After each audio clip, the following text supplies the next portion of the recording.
Okay, so today we're going to go over construction and sculpture, and I apologize, it may be a little noisy in this lesson because I've got the band and I've got the chorus going on right now, so you're going to have to do the best we can, okay? Alright, so what we're going to start is you need to get this paper, and we're going to be filling this out as we go. If there's any point in time that you need to just pause the video to write down things, absolutely fine. Okay, so what we're going to do is we're going to start with this page. Alright, so what are we going to be doing? You're going to be building, or you're going to be basically doing construction, okay? It says, sculpture is the creation of art in the round. Okay, so that means that we can see from all different sides on this one. It says, a form is an object defined by contour, height, depth, and width. One way that a sculpture can be created is by assembly or construction, joining different elements by gluing, wedging, paper macheing, nailing, and binding together to create a piece of artwork that can be seen either in the round or one side, okay? Some construction sculptures start off with what's called armature, which is pretty much like the skeleton of a project, okay? Or a core structure, same kind of deal, that is sealed to help produce the final object. Now there's two types of sculpture. There's something called freestanding, all right? So you're gonna write free and here, standing. These objects you can see from all different points of view, okay? So they can kind of stand on their own. So you can kind of see in the examples of these freestanding ones, all right? Next one is called relief.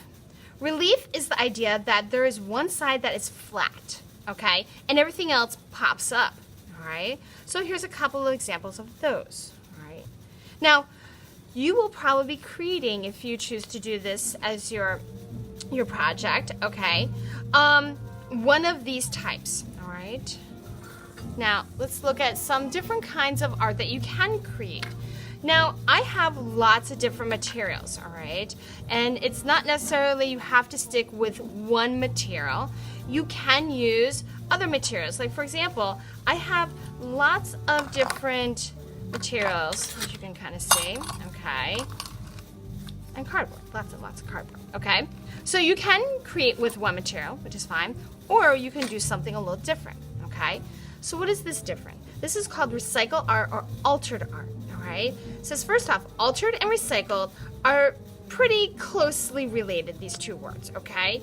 They do, when you look them up on Google, come up with different ideas, but they're kind of let's go over this. Okay, this is both involved taking an item that was originally used or created for something else, then adding or modifying it by means of paint, gluing, adding, or removing parts, or completely dismantling, mashing it up with something else, and reinventing into something different.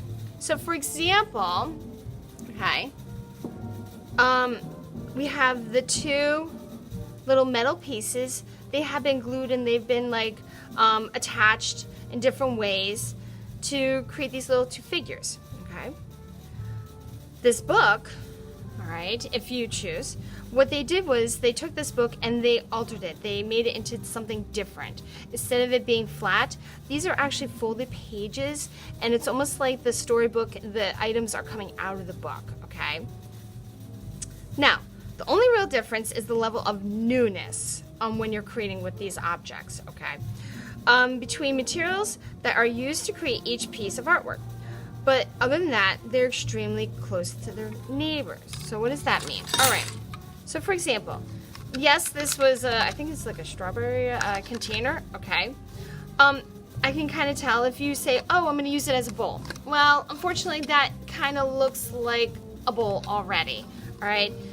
Try to transform it to be something else. So for example, in a little bit, I'm going to be transferring this to be something else. It's going to be a top to a house, all right, where I'm able to do more things on it. I can still kind of see the form of it, but I can do other things.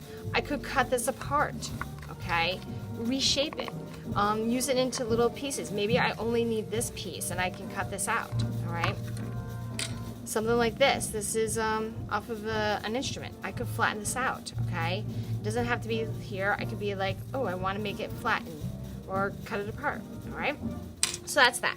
So what I want you to do here is I want you to write down 5 materials that you could use for some kind of construction or some kind of sculpture. All right, so take a moment and I want you to fill these out. All right, so now on to the back of the page. All right, we're gonna zoom in here. All right, so now we need to kind of know, how do we put some of this stuff together?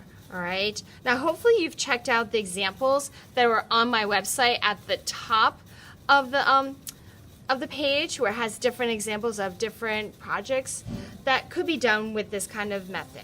All right, so first thing, let's talk about how are we gonna put this all together. Glue and adhesives, okay? It says not everything needs to be hot glued. I know this is shocking, but there are other glues out there.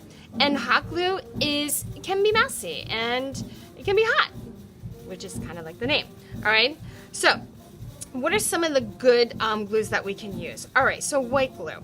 I do have bottles of white glue and I have the glue sponge as well. So the glue sponge, just so you know, when you first open up the actual container, it might be dry on the top, so all you have to do is just take the sponge and flip it over. You take your paper or whatever, you wipe it on it, and it's good to go, okay? It's almost like a huge glue stick in a way, all right? Now this white glue, by the way, is very strong, okay? It's good for most gluing. So that would be my go-to when gluing things down. Glue stick, great for, small paper things and light things, all right? Craft glue, it's a little bit thicker than white glue, but it does the same kind of job, all right? Wood glue, use it for wood. If you have wood pieces, you might want to try that out. Paste, now this is in a jar, okay? Now when you open it up, it looks very gooey and sticky, and there's a stick that's on the side of it, okay? When you're using it, use a very small amount. And you're taking the stick and you're just kind of peeling into it, okay? And all you do is you literally scrape it down, all right? This is for heavy stuff. What would be heavy? If I was possibly gluing this down, I might use that. If I was trying to glue maybe buttons, that might be a good quick stick, to use. I wouldn't use it on regular paper. I wouldn't use it to glue my cardboard down. These are great for, white glue, okay? Please make sure that you definitely close the lid when you're dealing with the paste, okay? Hot glue. For things that obviously are a lot harder to glue down. So for example, when I was creating my let's zoom out, my example, okay? Trying to get this to stand was a little hard because as you can kind of see, it's just popping straight out. I used a little hot glue. But when you're doing with hot glue, you have to deal with all the little strings, okay? And when you create sculpture, you don't want to see how it's actually put together. You want that person who's looking at it to be like, huh, I wonder how they did that, okay? And it should be clean, all right? Oh, and by the way, your projects are not 100% hot glue. Not gonna happen. You have to use other things. This should be like your last resort, okay? Last one, tape. Absolutely fine, okay, to use, once in a while, but I wouldn't use it for everything, okay? And remember, please don't make it look tacky. I don't want it to be like, oh, I use tape, and then I come up and be like, oh, you use tape to kind of put this together, and it looks like you definitely just slapped it together. Make it look tacky. All right, so that's all about how we're gonna put things together. Next, this section, okay? It says 7 ways you can work with cardboard. Cardboard is one of the materials that you can use, all right? And there's many different ways that you can attach them, you can build with them. So what you're gonna do for this section is you're actually gonna go and check out this board, okay? As you can kind of see, I'm gonna scroll through, there are lots of different things that you can do with cardboard, okay?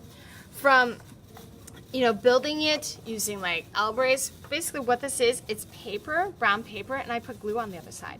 So it's supported, okay? Tabs, if you need to put something there. Slots, okay? You cut it and then it can go in. Another way of doing slots. You can create lots of textures and you can actually curl back. You can curl, these are actually toilet paper rolls, okay? It's very thin. You can curl these, you can do all sorts of things with them. You can bend it, you can poke it, add texture. You can even take it apart, all right? Oh, and by the way, and how to get it to curve, amazing idea. All right, you got to cut with, now you can kind of see, I'm going to zoom in. See how these are right here? The little corrugated part. You got to cut with the lines. And when you cut, let me turn it over here, it will bend for you. Magical. Okay? So lots of different ways that you can do and work with cardboard. Oh, and layer. Definitely layer. All right? So take a moment and fill this out. Okay? All right. Next, well, how do we put all this stuff together? What is this going to look like? What are we going to do? All right, so for your practice, you are going to put something together, okay? You're going to build something. But you might need to get a little bit of inspiration. Okay, so with the cardboard, we know we can create structures, right? So this is kind of strong. We can create slot to build things. You can use different flanges and braces to kind of build structures, okay? How do we put this all together? All right, so I'm going to show you just an idea. You're not making this, okay? You're just watching me. So it has how to build a structure, okay? So when designing a piece of sculpture, the outside is not the only thing that needs to be considered, okay? You have to imagine what's on the inside, all right? So as you can kind of see with these, they're making this kind of like, I don't know, it's like this llama with this, I don't even know, with this building on the back. So what they did was they had to make some kind of structure on the inside, and then they bolted up, and then they sealed it with paper mache. Which, by the way, all your stuff does not have to be all with paper mache. It's just one way to put everything together, okay? Here are examples of things that you can put on the inside, and I'm going to show you how to use paper mache. So I'm going to move that to the side. So one of my ideas was that I was going to create a little house, like a little, you know, gnome house, okay? That kind of look like a mushroom. So you're like, well, how are you going to do that? Well, I'm going to use my tape, because tape is one of the ways, and it's almost going to be like a L-brace. Now this is going to end up being paper mache, so I don't need to worry about that because I'll end up covering that. Okay. Now notice I'm not using a lot of tape. I'm just using it enough to structure it. Okay, there we go. Now this is going to be my top. Okay, so you see how that's kind of coming out? Okay, so I'm going to leave that right there. Now I want something on top because I want this mushroom to come up on top, so it looks like a kind of like a little hut. So I'm going to use newspaper. Now remember, newspaper and paper mache are in the back. Now I'm going to crunch this up, and it's going to go here because I want it to form. Here we go.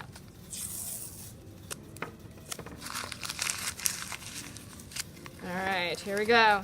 This is the tricky part, because everyone's going to want to put like an enormous amount of tape on here, and it's really not necessary, okay, because it's just holding the structure. Okay, oh, that's you know, I'm going to go one more. That's it. Beautiful. Okay, so here's the structure of my little hut that I'm going to make, okay? So, how do I do? I'm going to move you to the side, all right? Paper mache, aka baby snot, goo. It's actually a little watery, but it's okay. It is gooey, all right? Gross. So what you're going to do is you're going to get strips of newspaper, and you don't want to go really big. You can dip it in, wipe it off, which is fine, or you can just get your fingers wet and do this, all right? You're going to make a lot of mess. And what you're going to do is you're going to put one wet layer down, okay? Then you're going to put a dry layer. I would not do big layers like this, okay? Anything no bigger than the length of your hand, but thin. Okay. And then you just continuously add layers over and over and over. If the first two layers don't look good, okay, when you come back the following day, because you're like, it doesn't, you know, it's not looking what I want, you might need another layer, okay? So, see how all of a sudden, like now it's going to start forming, okay? And when this glue dries, it's going to be nice and hard. Now, let's say I really want this to be crinkled, okay, in a certain way. well then mold it to be that way. If you need like something else on the top, you can easily take this and I could put that there and I can glue it there and it'll stay like that, all right? All right. I almost want to totally just do this whole thing. I know. Paper mache is so much fun. It's also a mess. All right. That's why when you're doing this, you might want to do this at one of the wet area. All right. So I'm gonna carefully, because it's still light. See how it's starting to form, and we'll never know that that plastic was under there. Okay. Okay. So I'm going to shift gears and quickly bring back the other paper. All right. Woo! My dirty hands. A couple other things. What is middle school standard? Okay, see the examples on there? Those are cute for if you're younger, okay? I'm not looking for something cute that's a little arts and crafts that you can do in 5 minutes or a second grader can do, okay? I'm looking for a project that can be done over a couple of days, time. And it should show, some of your talent, okay? You know how to create some textures. You know how to paint. These can be painted, or you can leave them one color, or you could add colored paper. Now, by the way, I've had people who have used color paper in their paper mache, and they're coloring it as they're actually paper macheing, which is fine, okay? Putting it together, here we go. So your goal is to replicate, alter, and create, okay? I have an example of this, all right, over by the cardboard cutting area, okay? And you're gonna follow along on what the directions are in here, okay? When you're done, finished, it's dried. It can be stored above the cabinets, and that can be where it lives. Other than that, take this and put it on the shelves when you're working on it, okay? All right, and that is it. Remember, don't forget to take a picture, add it to Seesaw, and write your name on the bottom of your sculpture, okay? All right, and that is the sculpture unit.